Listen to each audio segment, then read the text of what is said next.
Welcome to the Fleet Success Show, a podcast dedicated to talking about the fundamentals, standards, and best practices that empower today's fleets to achieve fleet success. Let's get into the show. All right, welcome to episode number 7 of the Fleet Success Show. Joining me today again, got my co-host Jeff Jenkins. Hello. And welcome back, Steve Saltzgiver. Thank you. That was vacation. It was good. Awesome. You got a nice little walking boot going on right now, so this is it's been fun for you, fun year. I wish I could say I partied really hard and got this broken leg, but I did not. So I'll tell you what, man, growing old, not for sissies. That's what they say. And there's no good story behind it, but you're going to have to think of one to make up. Yeah, I'll have to. Tell people. Absolutely. Yep. All right. Hey, so today our topic is like the best topic because it's never been talked about before. COVID. Wait, what? What's that? Right? So we kind of figured, hey, this topic's been a little bit overplayed. People are tired of talking about it, are ready to move on. And we totally agree. And so we want to talk about moving on, right? What's next? But before we get into it, we kind of wanted to just rip up the COVID bingo cards. Here's all the words you're not going to hear us say because too many people have said them, right? Things like new normal, right? Unprecedented circumstances. Dude, come on. It's a precedented circumstance. It's been out here for a year. There ain't nothing not precedented about this, right? If you haven't figured out how to move on from it, anyway, rant over. Abundance of caution. Out of an abundance of caution, we are going to keep doing this podcast, right? Flattening the curve. You will not hear us flatten the curve anywhere in this session. Well, at least not anything longer than 14 days. Right. So here's the deal. If you hear somebody scream, it's because we're doing a little slug bug road trip action in here. Somebody says those words, pop, get a little dead leg action. So, COVID, we're moving on. We're moving into this next phase, right? Things are opening back up. And the question, that we've been tackling over the last couple months, and I think kind of the country as a whole is tackling, is this idea of, all right, well, how do we get back to work? And I think what's interesting about this is while the rest of the world is figuring out how do we go back to the office, fleet's like, what do you mean? We've been at the office the whole time, So how does what we've learned and what other companies are learning, how does it affect fleets? What are some of the things that they're struggling with that you think, would be mines, like little minefields that they're going to have to navigate? Well, I think the available workforce out there is probably the biggest one when you talk about what everyone's gone through. The government's still giving out a lot of money. So in doing that, people aren't looking for work. And you can see those signs all over the place of people that are looking for skilled labor, not even skilled labor, just really any labor to come in. And that's going to be no different for fleets. There's a huge mechanic shortage and technician shortage out there.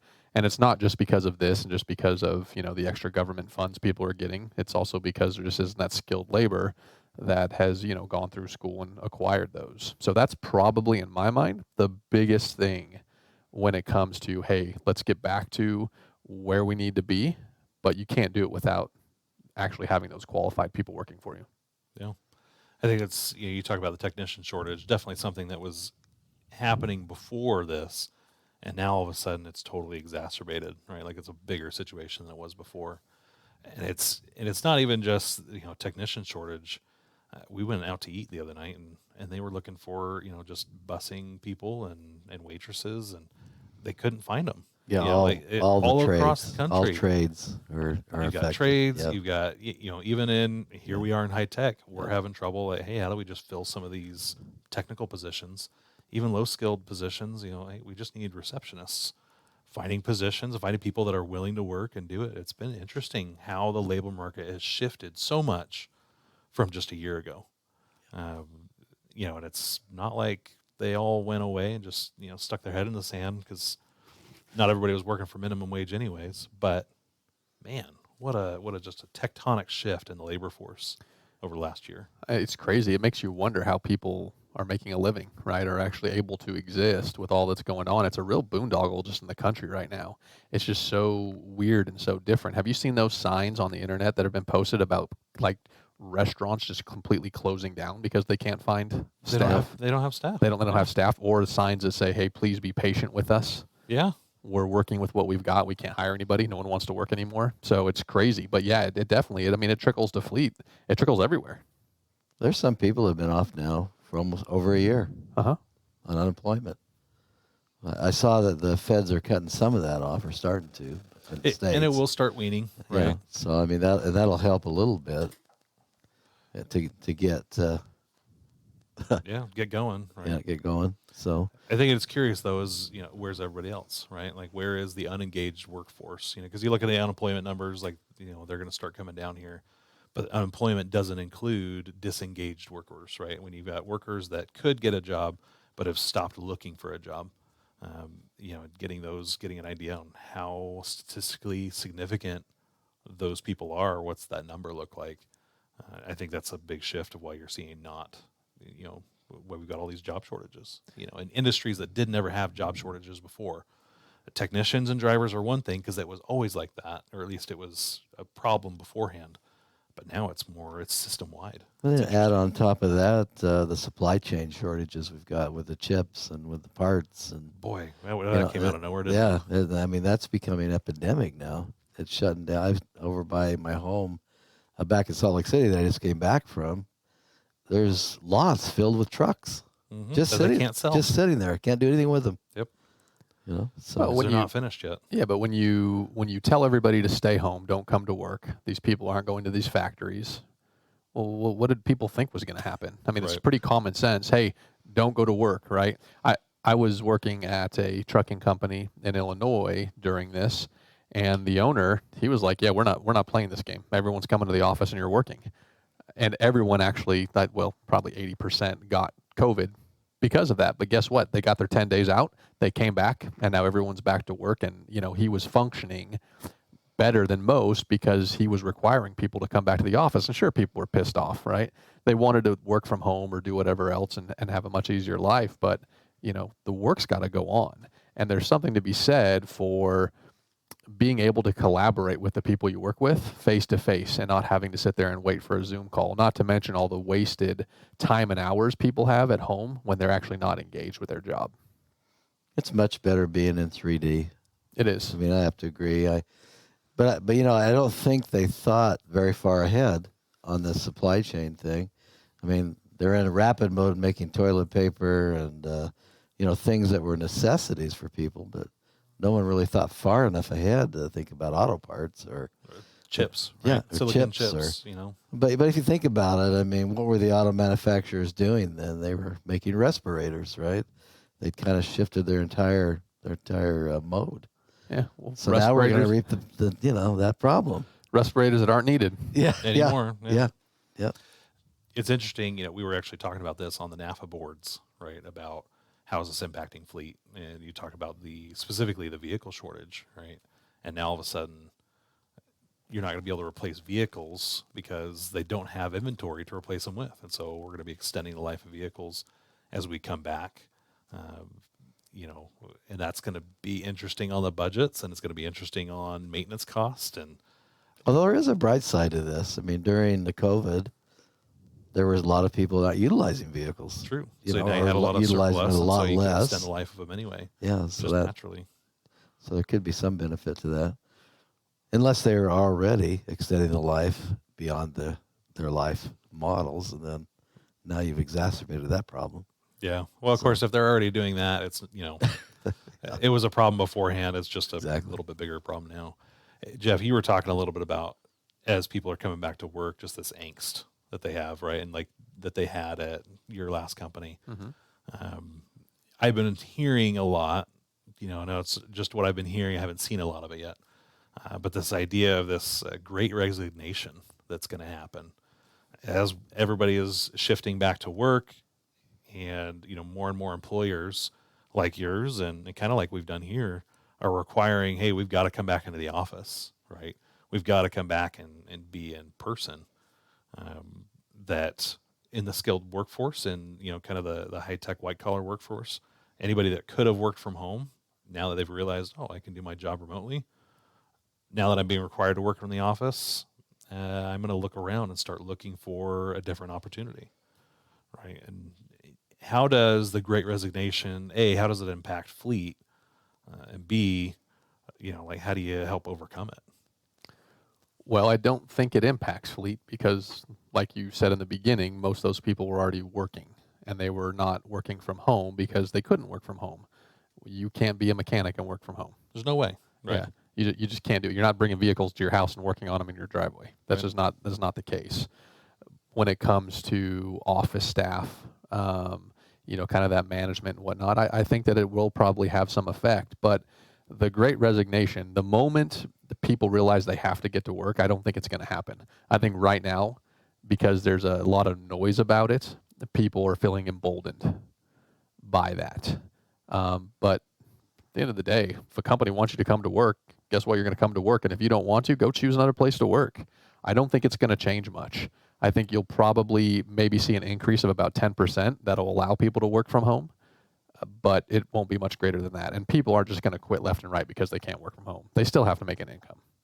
Right. It'll be like anything else. It might be a differentiator, for an employer that has a difficult time getting somebody to fill a position. And like in our case, with receptionists, for example, or low-level support tech jobs, we may have to lean somewhere to the, do that at home or something else.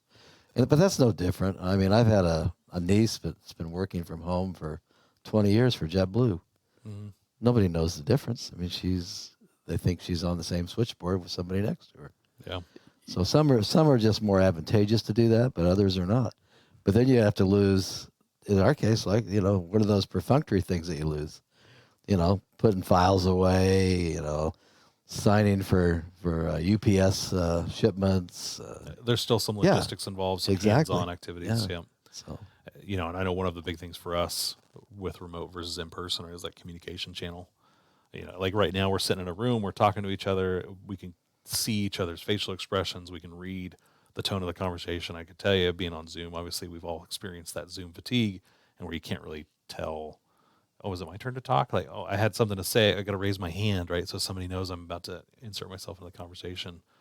I think once people understand what they've been missing, we actually went through this here, right? As we said, hey, we're all coming back to the office, and yep, there was some gnashing of teeth. There was like, oh, why do we have to do that? I said, look, we just got to reset status quo, right? Like, we got to remember this is what we were doing before. We're going to go back to it so we remember why we were doing it that way. And then we'll reevaluate, right? But we're not going to, stick with the default of everybody works from home. We're going to set the default again, reset status quo, and again, go forward from there. And I think there's some industries, and I think we're one of them. We're the tech industry. There's a lot of creativity. There's a lot of impromptu meetings. Collaboration. Yeah, and all that needs to happen. And Zoom's just not conducive with that. I mean, you try and set up a Zoom room or it's got to be real time too, right? A lot of times Exactly. I think our guys, they get into async, right? We call it asynchronous mode. It's where you might ping me at 10 a.m. and I'll get back to it at 1 p.m. when I'm free, right? Well, that's 3 hours where you were waiting on an answer but didn't get it because I didn't know how important it was to get you that answer. And you say, well, at least you didn't have to go interrupt me. Yeah, but if it's a 5-second question, that interruption could save a lot of time, right? And it might save him from going down a path that he didn't need to go down. So that collaboration, that real-time collaboration is really key. Yeah, what my biggest issue with all this is, and maybe I'm just we have a lot of issues with them. But well, I do. But maybe I'm an eternal pessimist on this. I just don't think people were working. That's my biggest deal. I don't think people were focused. If your job requires you to work 8 hours a day, I don't think people were working 8 hours a day. I think people were working 3-4 hours a day, and they were doing the rest of whatever they wanted through that time. It takes a very dedicated and special person to be able to work from home and to be able to say, I'm going to stay focused at home. I'm not that person. I know that about myself. I have to come to the office. If I'm at home, guess what? There's a TV sitting there. There's a program I want to watch. There's a book sitting there I want to read. There's something over there that's got to be fixed. There's something there that's got to be cleaned, right? I'm going to go hang out with the kids, do whatever. But it's hard to stay focused when you have all these distractions at your house. I mean, I applaud people that can actually do that and stay focused. But most people aren't like that. So all of a sudden you take people who aren't very disciplined and you say, we're going to shove this whole workforce to go out to and work from home. guess what? Your return on those people and the amount of work that they're doing just went right downhill. Well, I think it's funny too is that some of them don't understand that that was even happening, right? Like they don't have the self-awareness to realize, oh, you mean like changing my kid's diaper in the middle of a phone call, not a good idea? Right. Oh, that was just multitasking, right? Or like we had somebody out feeding the horses in the pasture, hold on a second, how do you go out and do that?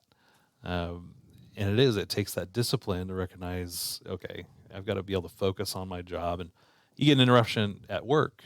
Well, it's a work-related interruption typically. Get an interruption at home, and I got 8 kids at home, right? That's 8 different sources of distraction, coming in, wanting to talk to dad, and it's awesome to be able to do that. But at what cost, right? Like every time it takes me away from this is what I need to be doing right now, right? And being here in the moment versus being there in the moment. I can actually be pretty disciplined about work, but it's that other distraction where somewhat you're home, you're convenient, your wife needs you to run to the store, or watch a kid for a minute or whatever that is. That's the thing I struggle with working from home, because it's really hard to say no when there's just a few of you there, right? And then, so you don't get up and you don't say, hey, Josh, I got to take off for an hour, right? If you're your boss, and so then you got to make it up on the back end, or at least you should if you don't. It's the honest thing back, to do, yeah, right? to get back at Jeff's point where, are you being totally productive? Some people don't care. Yeah, they don't. Well, and they won't say anything to their boss. They'll just disappear. It's that 3-hour gap you're talking about. They just disappear and they're not around. You're like, well, what's going on? Yep. I mean, I remember seeing people that were showed away, right, just in the messaging, and they've got nothing in their calendar, and they're away for well over an hour, and you're like, that shouldn't happen. What's going on over here? What are we doing? But you don't want to, you don't want to second guess, and you don't want to micromanage, and you don't want to call people out. But I think once people come back to the office, you're going to see productivity levels start to go back up again. And you have other naysayers like, well, no, I'm much more effective at home. I can get a lot more work done at home. I just don't think that's necessarily true for the majority of the people. I think for some people it is, yes, right? And some jobs it is. But it does take discipline. It does take you've got to have the right work environment for that, right? Yeah. And like I said, if you got a lot of kids running around, that's not going to be the right work environment. You have a lot of other distractions, you mentioned the book and the TV and all that. That's not a good work environment. You've got to have a similar work environment like you have at the office. We live in a world of distractions with cell Your phone. phone. Yeah. Oh, yeah. I mean, we live in a world of it. So that's why it's hard for me to sit there and be like, yeah, I'm very effective at home, because no, everything's a distraction. Yeah. Well, and I think that was the issue too with Zoom calls, right? Like in this room, there's no distractions. We're talking to each other, making eye contact. You're on Zoom. A, you can't make eye contact. B, guess what else is on your screen? Everything, the entire world's at your fingertips because you got the internet right there, right? And so staying engaged in the conversation in Zoom, oh, there's a notification. Oh, there's this, right? And, we have kind of a rule in our meetings. There's no laptops. We put our phones away so we can be engaged, right? Be here in the moment. And I think on Zoom that was really difficult for people. Well, it's hard to enforce it on Zoom. Impossible, right? I mean, obviously, you could do that. You tools, could do that on your lap or something where you can see it. Yeah. You get back to this coming back to work too, and this great resignation that could be percolating out there. It'll be interesting to see how that manifests itself, because I think maybe it's just my age, but I think that there's a bit of entitlement there, where people think that, I get to do this because my peers do, my coworkers, and that's where I have kind of an issue with that, because I guess I'm just against all entitlements, in general. Yeah. It's just a bad message to send. Of course, we like to say you're part of a different generation too, right? It's just, yeah. How do they say it now? Okay, boomer, right? Yeah. No. Oh, yeah. My grandkids always say that. Okay, boomer. That sounds terrible, Steve. Actually, I've gotten used to it. Oh, man. And I wear it like a badge of pride now. That's right. I am a boomer. Own it. What have you done for this generation, right? And so I think one thing that's come out of this, though, is even if they do resign, right, we have this big, great resignation. One of the pillars that we talk about is intentional culture, right? And I think for the people that resign from the companies that you've built, right, if you've had that intentional culture and they still resign, that's actually a good thing, right? Like that's a really good thing, because it means they weren't totally bought into the mission. It means they totally weren't bought into the purpose, right? It gives you an opportunity, though, and I think we have this coming out of COVID now, is there's been a lot of people who have reduced staff who have said, hey, we didn't have to run with a full crew. Now, maybe as we're ramping back up, it's a great time to take a pause and say, do we need all these people, right? Which roles do we need to bring back on? Because maybe you had roles that you kept on out of more like loyalty than actual necessity. Maybe you had roles that this person wasn't really the right fit for. Now we have an opportunity to hire and rebuild our organization again, kind of like a moment to hit reset, right? And like, I think there's an advantage to that. Yeah, you've been running lean. What are you going to do as you start rebuilding, right? Yeah, and I think that those people that refuse to come back to the office probably aren't the people you want anyway, because they're not about that teamwork and that collaboration. Well, maybe they're not about the mission or the culture, right? Right. They don't care necessarily, like core values or the mission don't really apply to them. They weren't really bought into it. I know this is an episode we're going to talk about later, but this idea of buying into the culture of the company, the mission of the company, right? If you're at a fleet management company and you're there to keep the vehicles on the road and it's just not your thing, you're not into it, then the Great Resignation, man, this sounds actually kind of intriguing, right? But if you really care about your job and you really care about the work you're doing, this isn't even going to be an option for you, right? And so I think that's the idea behind this is you want people who are committed. You want people who are motivated. You don't motivate people, you hire motivated people, right? Amen. And so this idea that we want to make sure as you're resetting, don't just bring on a warm body because you got a warm body, right? I know it's really tempting to do that when you have a shortage of labor resources, but that's where that discipline comes back in, right? And that intentional culture. We bring on people that fit what we're trying to do, and we're not in a rush, right? We will limp along as long as it takes to find somebody that's going to do the job right. Well, and you're better off if you do that on the front end and have to deal with it on the back end, right? Yeah. So, Yep. Well, all right. Well, that's going to do it for us today. Again, make sure to share the Fleet Success Show with your friends. Tag us on social media at Fleet Success, and we will see you next week. Hoorah. goodbye. Thanks for joining us on this episode of the Fleet Success Show. If you liked our show, we'd appreciate your 5-star review. Be sure to subscribe anywhere you listen to podcasts and come hang out with us anywhere on social media at Fleet Success. See you next time.